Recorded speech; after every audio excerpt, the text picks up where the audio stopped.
Welcome to DEC TV, the streaming channel for the Drug Education Council in Mobile, Alabama.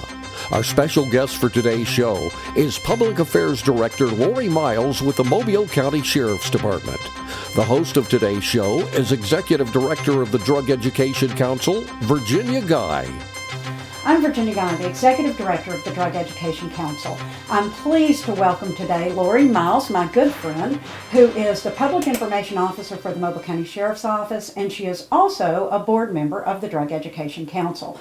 We're here today on Black Balloon Day, which is a day to honor and remember those we've lost to the overdose epidemic. And we also want to talk about the Into Light exhibit that is at the University of South Alabama's Archaeology Museum. We have so much to talk about, and Lori has a fascinating story. So welcome, Lori. Thank you. Always happy to be here and visit with you. Thank you. Thank you. I was not aware of Black Balloon Day, but I'm glad I came on this particular day, and just wanted to talk about my son, who is part of the exhibit of Into Light.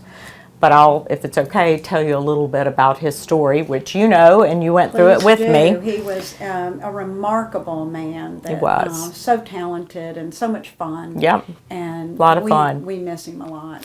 And he, I really don't know when he began using. I think I know it began with alcohol in high school, which back then we always talked about put it off, and the further that you put it off, the less likely you are to try other things. And we know that to be true.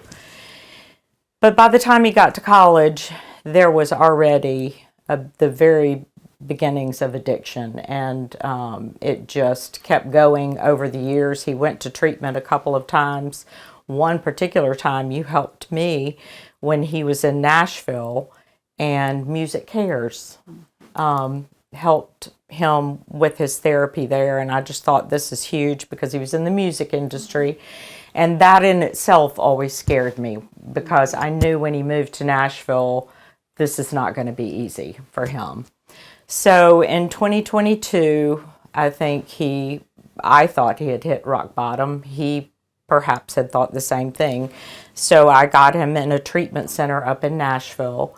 I think he stayed about 45, 50 days, and they called me and said, you know, he's ready. And I knew from having the relationship with you and being here and studying all the brain and everything we talked about over the years that just couldn't be true. I knew I'd already learned that his brain needed a whole year at least to rewire itself. But I went ahead, met with the counselor, met with him, so convinced, so full of hope that this was going to be it. And we left that day. We were going to go to dinner.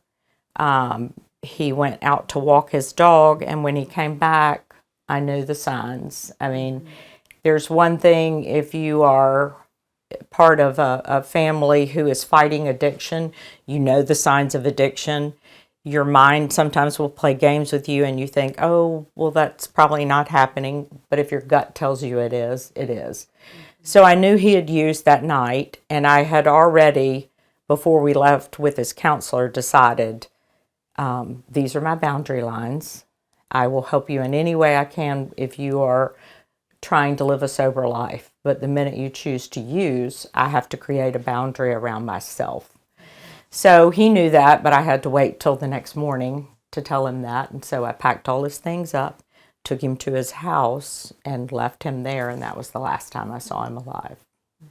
You know, addiction is such a powerful disease, you know, and it affects so many families. And I think, you know, I don't know hardly any family that hasn't been impacted in some way, whether it was a friend, a coworker, a family member, you know, and I'm really glad that we have our group of Gulf Coast families that come together, you know, to share their story and to keep the stories alive. You know, I think it's really interesting that the Into Light exhibit is about remembering the way they lived, not just the way they died. Exactly. And I think that's so powerful. So I really want to recommend anybody, please go see the exhibit. It's we've got the buttons on that are from the exhibit, And it's at the USA Archaeology Museum, and it's so powerful. I think you would really enjoy it. So.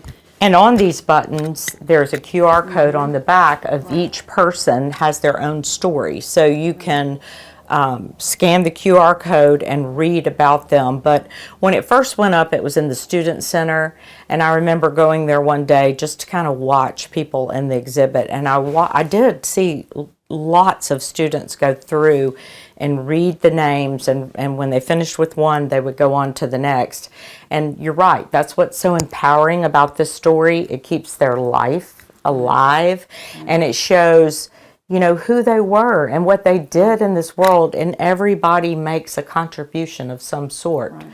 And through Harrison's life, I've heard great stories. I mean, friends that were perhaps using as he did have gone into therapy and they're now in recovery, which just brings joy to me to hear those that he touched someone and could turn their life around because of his addiction. I've worked in this field for so many years, and I've never met anybody who meant to become addicted. I also make sure that I want to talk to families about, you didn't cause it, you can't control it, and you can't cure it. It's a disease. Nobody means to have it.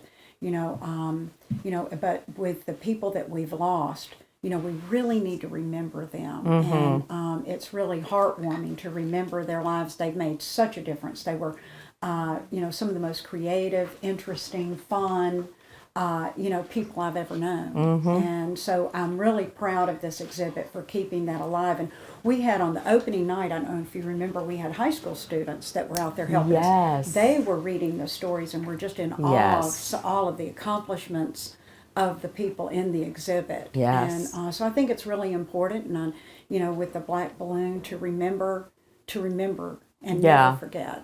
And as hard as it is for me each time to tell his story, because I gear up for it and it just takes the breath out of me.